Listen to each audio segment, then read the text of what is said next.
Hi, welcome my YouTube channel. Hello friends, good morning. আমি আজকে definite article নিয়ে আলোচনা করতে যাচ্ছি। আসলে আমি লক্ষ্য করেছি এই যে আর্টিকেলগুলো এ এন বি সমস্ত ছাত্রছাত্রী যারা পড়াশোনা করছে তাদের বিশেষ প্রয়োজন, একান্ত প্রয়োজন এগুলো শেখার। শুধু ছাত্রছাত্রী নয়, যারা বিভিন্ন কম্পিটিটিভ পরীক্ষা দেয় তাদের জন্য বিশেষ প্রয়োজন।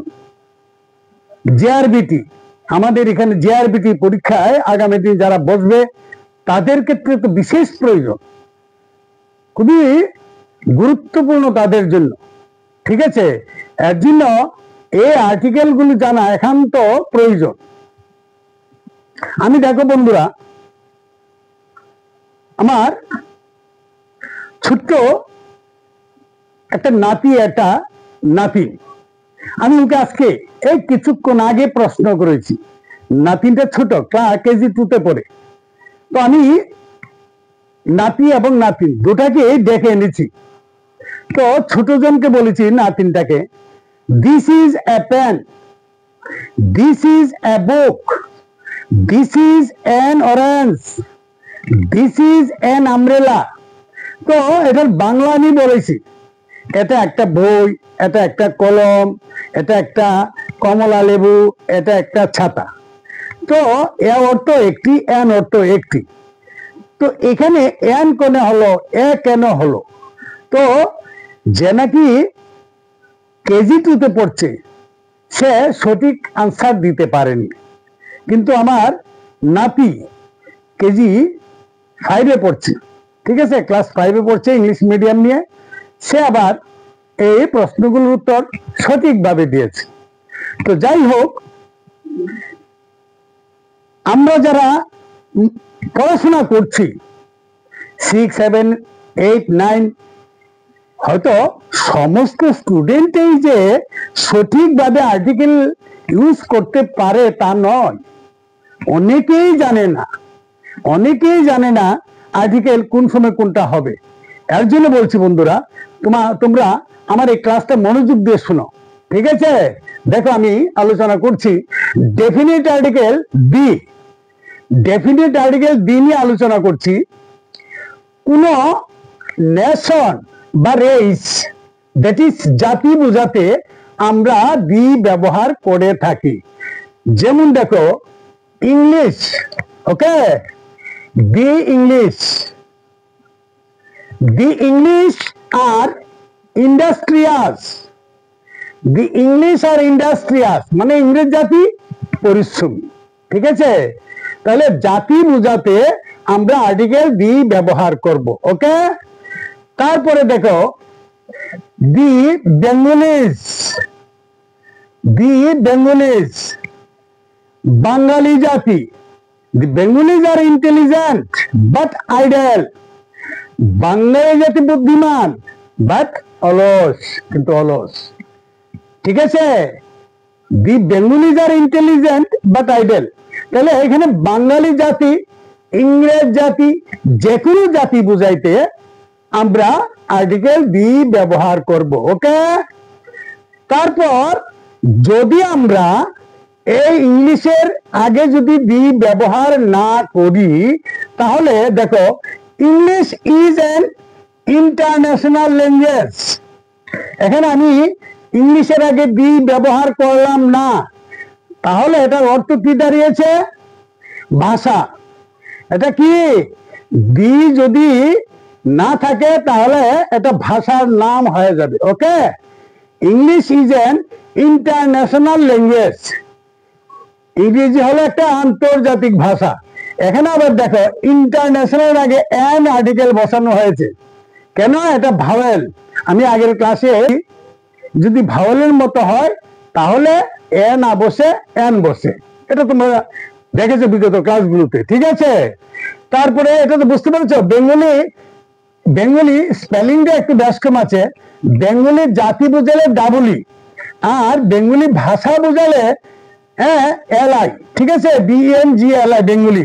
তো এখানে আমি যদি বেঙ্গলির আগে যদি বি ব্যবহার না করি, এটা ভাষায় রূপান্তরিত হবে। Okay, Bengali is a rich language. Okay, দেখো তারপরে দেখো নাম্বার 2, রুড। রুডের নামের পূর্বে বি বসে, ঠিক আছে, রুডের নামের পূর্বে কি বসে? বি বসে। কিন্তু স্ট্রিট বা এভিনিউর পূর্বে বি বসে না। ওকে, রুডের নামের পূর্বে কি বসে? বি বসে, কিন্তু স্ট্রিট বা এভিনিউর পূর্বে বি বসে না। দেখো, the bus is running on the circular road. এখানে সার্কুলার রোডের আগে বি বসেছে। The bus is running on the circular road, কিন্তু রোডের প্রপার নাউন যদি হয়, প্রপার নাউন থাকলে বি বসে না। যেমন আছে মহাত্মা গান্ধী রোড। মহাত্মা গান্ধী রোড যদি একটা প্রপার নাউন, ঠিক আছে, এরকম থাকে তাহলে বি বসবে না। ওকে, তারপরে দেখো নাম্বার 3, পেশা প্রকাশক। নাউনের পূর্বে কি বসে? বি বসে। পেশা প্রকাশক, দেখো হি জয়েন্ট দ্য বার, ঠিক আছে, হি জয়েন্ট দ্য বার, সে আইনজীবীতে যোগদান করেছে, ঠিক আছে, হি জয়েন দ্য বার, এটা একটা পেশা, তাহলে এখানে কি হবে? বি হবে। ওকে, তারপর দেখো হি জয়েন দি সার্চ, ঠিক আছে, হি জয়েন দ্য সার্চ, এখানে বি হয়েছে। ওকে, তারপর নাম্বার 4, কেউ বাদ্যযন্ত্র বাজালে তার পূর্বে বি বসে। বাদ্যযন্ত্র বাজালে কি হবে? বি হবে। আর যদি তা না হয়, তা না হলে বি হবে না। যদি বাদ্যযন্ত্র না বাজানো হয় তাহলে বি হবে না। দেখো he plays the flute, he plays the flute.